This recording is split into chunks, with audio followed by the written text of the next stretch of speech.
नमस्कार, India voice पर बहुत स्वागत है आपका। मैं हूं आपके साथ प्रियंका मिश्रा। बुलेटिन की करेंगे शुरुआत। झारखंड में बीजेपी और जेएमएम की लड़ाई अब ईडी पर आई। जी हां, रांची के बिरसा मुंडा जेल में ईडी के बड़े अफसर पर फायरिंग की साजिश के बाद अब ईडी ने गृह मंत्रालय को पत्र लिखा है, जहां नक्सलियों का हाथ होने और साथ ही कुछ लोगों से नक्सलियों के संपर्क होने की बात सामने आई है।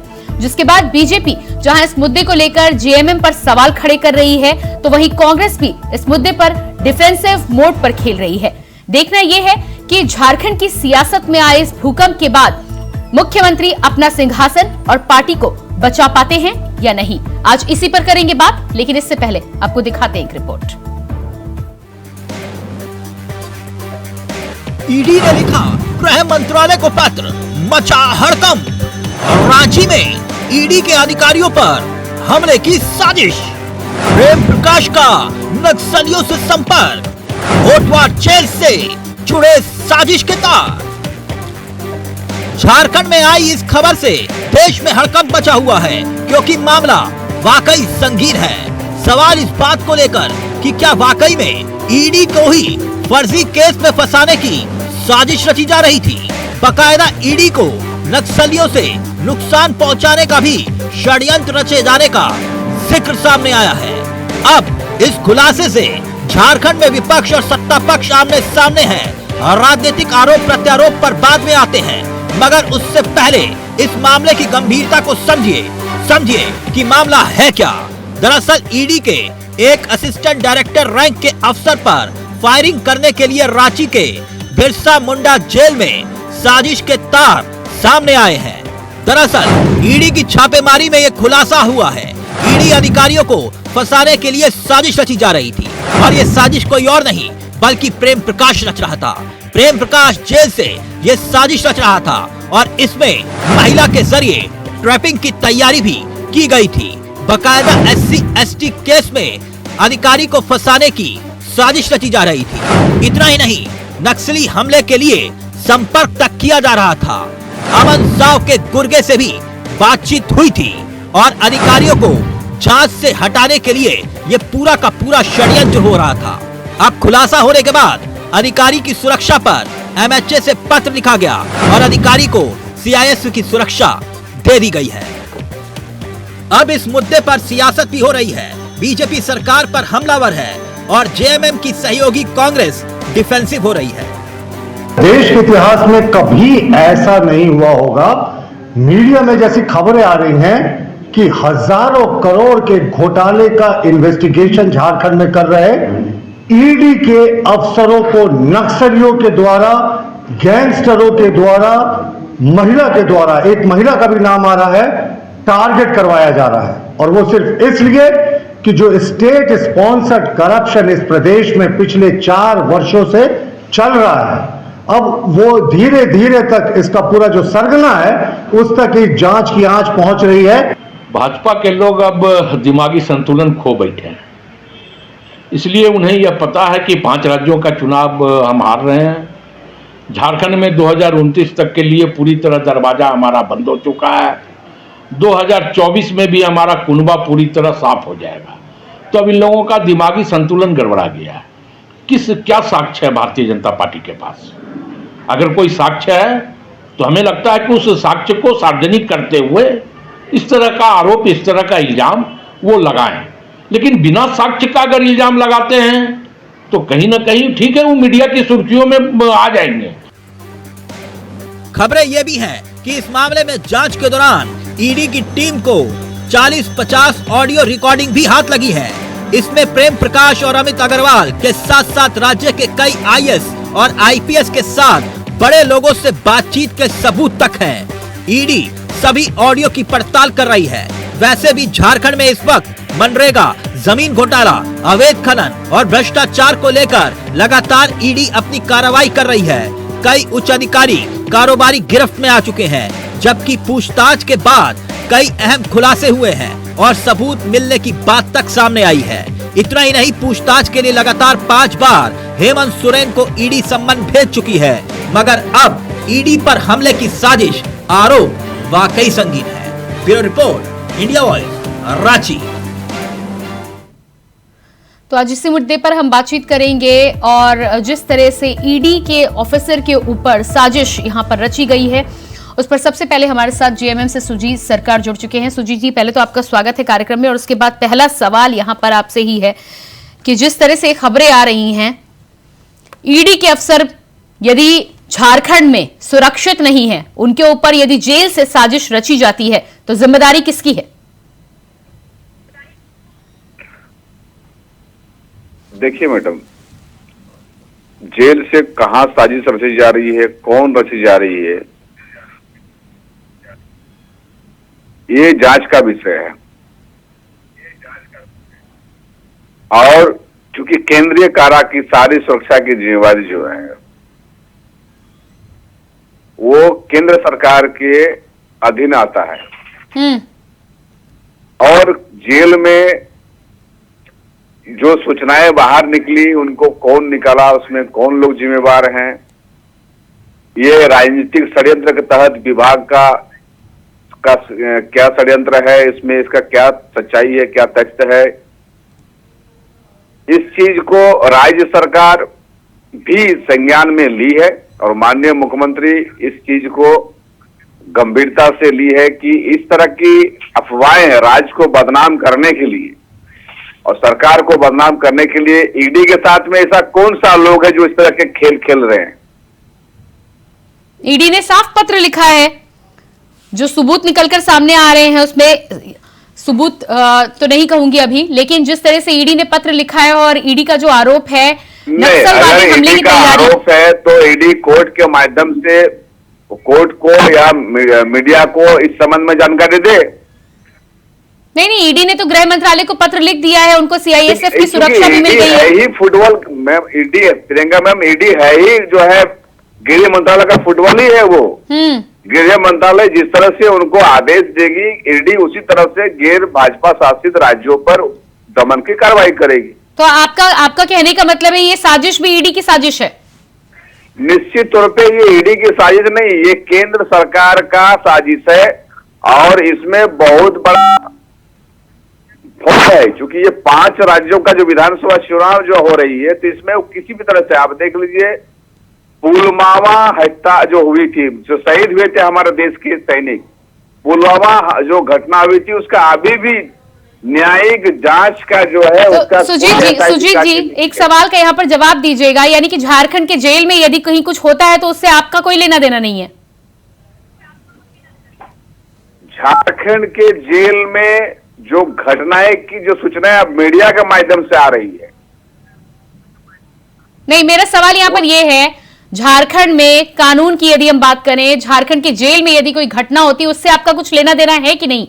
जहां सीआरपीएफ और जहां केंद्रीय सुरक्षा बल के अधीन में जो जेल है, अगर वहां कुछ घटनाएं अगर राजनीतिक षड्यंत्र के तहत खुद कुछ लोग घटाते हैं तो उसके जिम्मेदार वही लोग होंगे। राज्य सरकार कैसे हो सकती है? राज्य सरकार इस राज्य को सुरक्षा, चैन, अमन और विकास देने के लिए प्रतिबद्ध है। ठीक है, अगर आप ये कह रहे हैं तो भी मान लेते हैं, नक्सलवाद को काबू में करना आपकी जिम्मेदारी थी कि नहीं? आज देख लीजिए, नक्सलवाद को जिस जगह बूढ़ा पहाड़ का नाम आप कहते हैं, जहां लोग दिन में जो है जाने के लिए डरते थे, वहां माननीय मुख्यमंत्री जी जाके और विकास की गंगा बहा के आए हैं। तो आपका मतलब है कि नक्सलवाद नहीं है झारखंड में? जी नहीं, नक्सलवाद की समस्या नहीं है झारखंड में? जड़ से नक्सलवाद झारखंड से मिट गया। अगर कुछ नक्सलवाद के नाम पे छिटपुट जो गैंग है वो भी कुछ दिनों के बाद समाप्त हो जाए। तो ये जो प्रेम प्रकाश हैं, ये जो तमाम लोग हैं जो साजिश कर रहे थे, जिनके ऑडियो सबूत मिले हैं, ये कौन है? नक्सलवाद यदि नहीं है, नक्सलवादी यदि ये नहीं थे जिनके संपर्क में थे? तो पहले जो सूचनाएं मीडिया के माध्यम से मिलती हम लोग आ रही है कि जेल में जो छापेमारी की है उसमें तो मोबाइल मिला ही नहीं है, तो वो रिकॉर्डिंग कहां से उनको आ गए? देखिए, ये केंद्र सरकार का जो शक्तिशाली विभाग होता है, गृह विभाग होता है, और उसमें वो जो है इसमें व्यापक पैमाने पर तैयारी की चुकी है कि किसी भी कीमत पे जो है षड्यंत्र कर हर चीज को अपनाते हुए मामले को उलझाना है, और जो विपक्ष है उसको फंसाना है किसी भी हाल पे। ठीक है। हमारे साथ भारतीय जनता पार्टी के प्रवक्ता भी अशोक बड़ाइक जुड़ चुके हैं। बहुत स्वागत है आपका अशोक जी। अशोक जी, सुजीत जी से मेरी बातचीत हो रही है। अशोक जी, जिस तरह से हमारी बातचीत यहां पर सुजीत जी से हो रही है, उनका साफ कहना है कि ये जो तमाम साजिश है, ईडी को लेकर जो साजिश है, वो खुद केंद्र सरकार की साजिश है और इससे उनकी सरकार का कोई लेना देना नहीं है। केंद्र के अंतर्गत जेल होता है, केंद्र के अंतर्गत पूरी व्यवस्था होती है। हेलो जी, मेरी आवाज आ रही है? जी अशोक जी। देखिए मैडम, मैं 2 मिनट में 2 से 3 मिनट लूंगा। मैं विस्तार से थोड़ा बात बताऊंगा। मैं अपने साथियों से चाहूंगा कि मुझे डिस्टर्ब ना करे। देखिए, पहली बात है, पूरे राज्य में सिस्टम पूरे धराशायी हो गई है। संवैधानिक मिशनरी पूरी तरह से ध्वस्त है और जेल से सरकार चल रही है। जेल में बंद सत्ता के जो दलाल है, ईडी के अधिकारियों के खिलाफ ऐसा षड्यंत्र रच रही पूरे जग जाहिर है। अब सभी को पता है मीडिया के अंदर, और मीडिया में लगातार ऐसी खबर आ रही है मैडम कि सत्ता के सीट ऑपरेट करने वाले जेल में बंद से दलाल है। तो आप जान रहे हैं कि कैसे कैसे सरकार संपोषित दलाल लोग हैं जो दलाल के खिलाफ जांच कर रहे हैं। जो ईडी के जो अधिकारी है, उनको नुकसान पहुंचाने के लिए नक्सली गैंगस्टरों का सहयोग लिए जाने का षड्यंत्र सामने आया मैडम। मैं तो अपने साथी से भी पूछना चाहूंगा कि ये बहुत विचलित और चिंतित करने वाली, मतलब क्या बोलते हैं, बहुत परेशान होने वाली घटना है कि राज्य के अंदर में किसी सरकार संपोषित ऐसे लोग जो जेल में बंद है और वो षड्यंत्र कर रहे हैं उनकी हत्या करने के लिए, नक्सलियों का सहारा ले रहे हैं।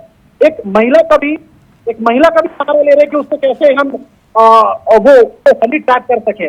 और तो और मैं आपको बता दूं कि जिस तरह से ये नाम सामने आ रहे हैं, ऐसे में हेमंत सरकार का जो फर्जी मुकदमे में लोगों को फंसाने का जो लंबा पड़ रहा है मैडम, और जेल के अधिकारियों पर यह संगीन आरोप लगा है, कैदियों के द्वारा दलालों के खिलाफ कैद करने वाले पत्रों को दबा दिया।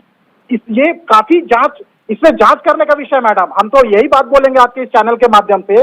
नहीं वो अशोक जी, लेकिन इस पूरे मामले में सुजीत जी का तो यही कहना है कि ये सब कुछ केंद्र के अंतर्गत आता है, जांच भी उन्हीं को करानी है, साजिश भी उन्होंने की है मैडम। इसमें इनका कोई लेना देना ही नहीं है। मैडम, मैं थोड़ा सा और इसमें जोड़ देता हूँ कि अच्छा, ईडी जब कार्रवाई कर रहे हैं साहेबगंज में 1000 करोड़ का माइन खनिज घोटाला हुआ है, क्या हुआ है? आप ये बताइए ना कि आपका रघुवर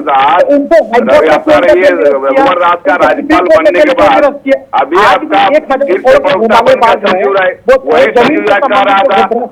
जो है केंद्र सरकार के इशारे पे माननीय मुख्यमंत्री को फंसा रहे हैं, वो रघुवर दास को बोला है, और आज को दोबारा वो रघुवर दास के यहाँ से जाने के बाद फिर कह रहे कि नहीं ये सरकार दिसंबर में गिर जाएगी, अब इससे गिर जाएगी। मतलब आप लोग सरकार ठीक है अशोक जी को गिराने के लिए अशोक जी इस मुद्दे पर तो मैं बात कर ही रही हूँ। साथ ही साथ जिन नक्सली हमले की साजिश हो रही थी उसको लेकर सुजीत जी का दावा है कि छत्तीसगढ़ में नक्सलवाद पूरी तरह से खत्म हो चुका है। मैडम, मैं तो इस बात को थोड़ा सा और जोड़ देता हूँ तो थोड़ा आपको और पिक्चर क्लियर हो जाएगा। तो देखिए, जिस तरह से ईडी के द्वारा हजारों करोड़ के भ्रष्टाचार का जांच के दौरान जो दोषी पाए गए अफसर के खिलाफ मैडम कार्रवाई करने के लिए ईडी ने 18/11/2022 से लेकर 26/9/2023 के बीच राज्य सरकार को कई अन्य पत्र लिखा है मैडम, लेकिन अभी तक राज्य सरकार कुंडली मारकर बैठी है। इसके पीछे कारण क्या है? यानी इसे साफ जाहिर होता है मैडम कि ये आरोपियों को बचाने का मामला है। पत्र को भी सार्वजनिक कीजिए, पत्र में क्या विषय था सार्वजनिक कीजिए। सुजीत जी जवाब दीजिएगा आप। कौन सा पत्र लिखे वो जरा सार्वजनिक करे ईडी और ये बीजेपी के हमारे मित्र भाई साहब। जब झारखंड के सरकार को अगर ईडी से जब भी अगर कुछ मिला हुआ पेपर तो बजाते सरकारी नियम के अनुसार में उनको जवाब दिया जा चुका होगा। सरकार के जो कर्मचारी है उनके जवाब दिया जा चुका है। हर चीज में राजनीति करना, हर चीज में राजनीति करना, ये तो भाजपा। ठीक है, हमारे साथ कांग्रेस से नेता एलन तिवारी जी भी जुड़ चुके हैं। एलन तिवारी जी, स्वागत है आपका। एलन तिवारी जी, ये जो घटना झारखंड में हुई है, जेल से जिस तरह से ईडी के ऑफिसर्स के ऊपर साजिश रची जा रही थी जिसका खुलासा निकलकर सामने आ रहा है, इस पर आपका क्या कहना है? देखिए, यदि साजिश रची गई है किसी स्तर से तो वो निंदनीय है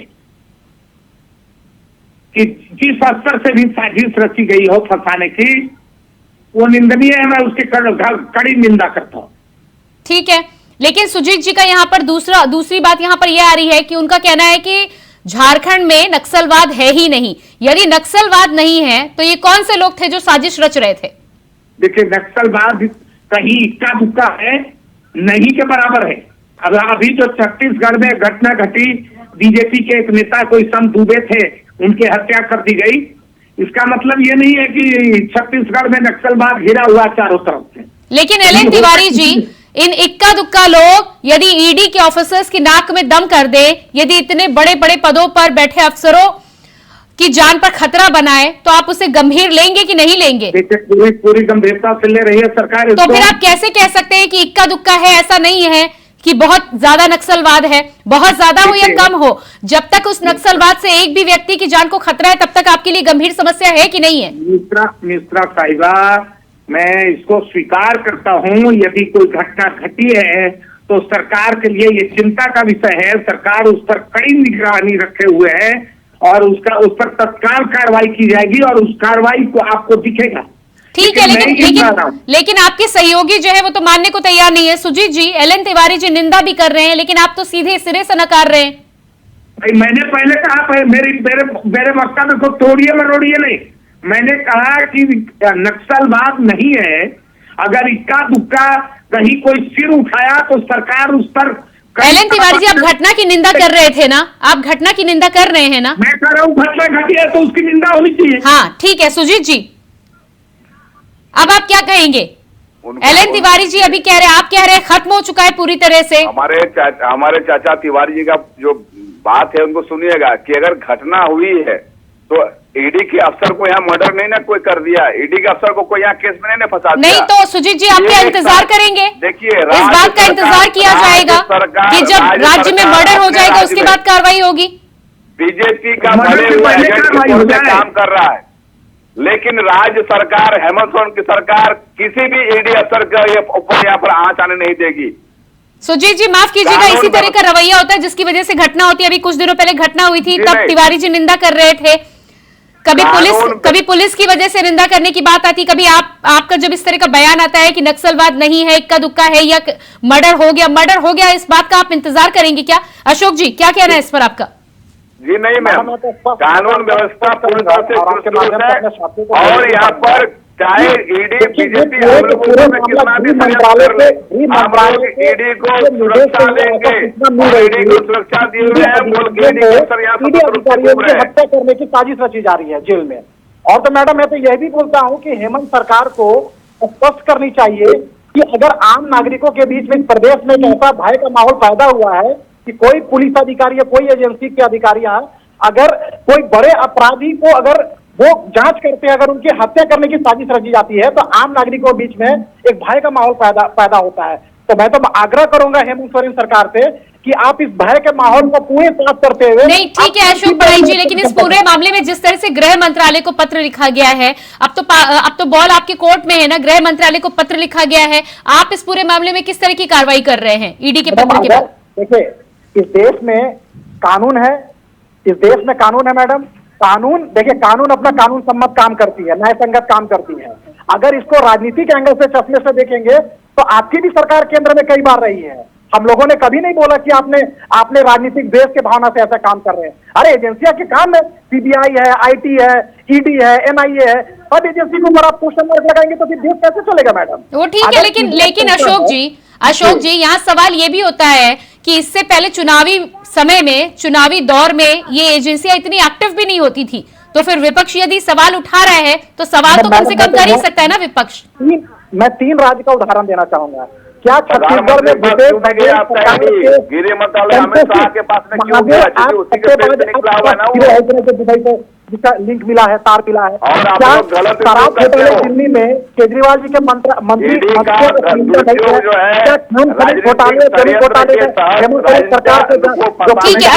है अशोक जी ये बताइए, गृह मंत्रालय को अब पत्र लिख दिया गया है। सुजीत जी का जिस तरह से कहना है, एलएन तिवारी जी का भी कहना है कि गृह मंत्रालय के अंतर्गत अब ये मामला चला गया है, इस पूरे मामले में किस तरह से आप कार्रवाई करेंगे? दूसरी बात, जो सबूत आपके मिलते हैं उसके आधार पर किस तरह से कार्रवाई होगी? अब अरे बिल्कुल निश्चित, देखिए क्योंकि राज्य सरकार से तो मैं नक्सलवाद को लेकर सवाल कर सकती हूँ, जो आपके अधीन है उस पर तो सवाल आपसे करना पड़ेगा।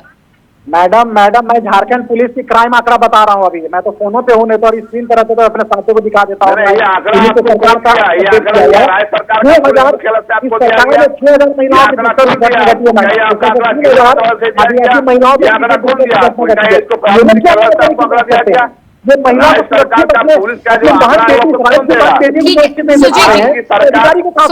सुजीत जी आप पर आती हूँ। नक्सलवाद की जब आप बात कर रहे हैं, तिवारी जी भी मान रहे हैं कि इक्का दुक्का जगह घटनाएं होती, मान लेती हूं मैं। हालांकि इस बात पर विश्वास नहीं करना चाहिए जब तक इस तरह की घटनाएं होती हैं, लेकिन नक्सलवाद को लेकर कुछ ही कार्यकाल आपका बचा हुआ है, चुनाव विधानसभा के भी होने, लोकसभा के भी होने, क्या कुछ किया जा रहा है? और इस तरह की घटना के बाद क्या अलर्ट मोड में आएंगे?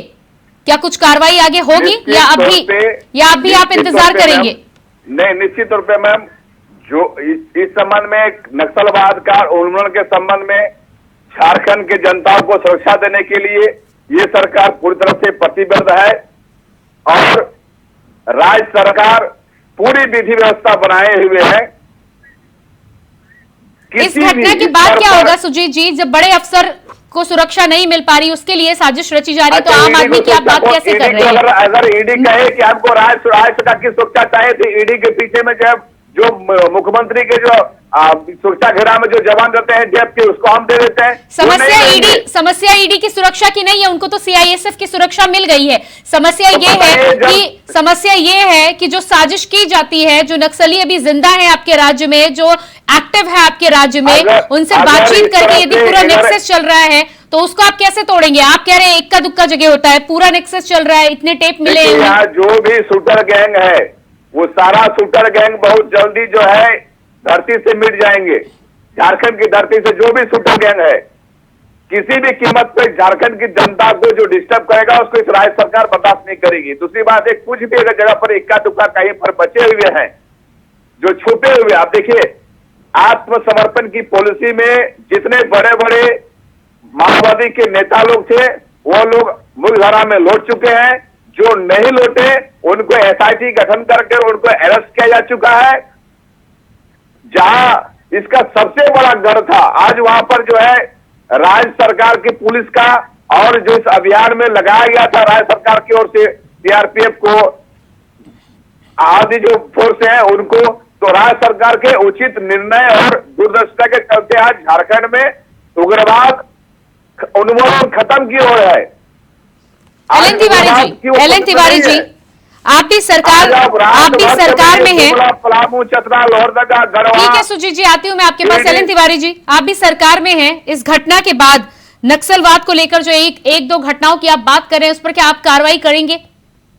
देखिए मैडम, एक मिनट हमको समय दीजिएगा, बीच में नहीं टोकिएगा जी। अभी आपके सामने इंटरनेशनल मुद्दा उठा है कि हमास ने 7 अक्टूबर को इजराइल पर हमला किया, अब इजराइल उसका जवाब दे रहा है। यदि कोई घटना हमारे राज्य में घटी है तो जो घटना घटी, हम तो ये मानते थे कि हमने उन्मूलन कर दिया। यदि कहीं कोई बिल में उग्रवादी घुसा हुआ है और एकाएक श्वास संग्रह करके और अगर किसी पर धावा बोला है या कोई कार्रवाई कर रहा है, तो कार्रवाई सामने आई है। अब हम उस पर उसका दवा जो मेडिसिन है उसको हम लागू करेंगे।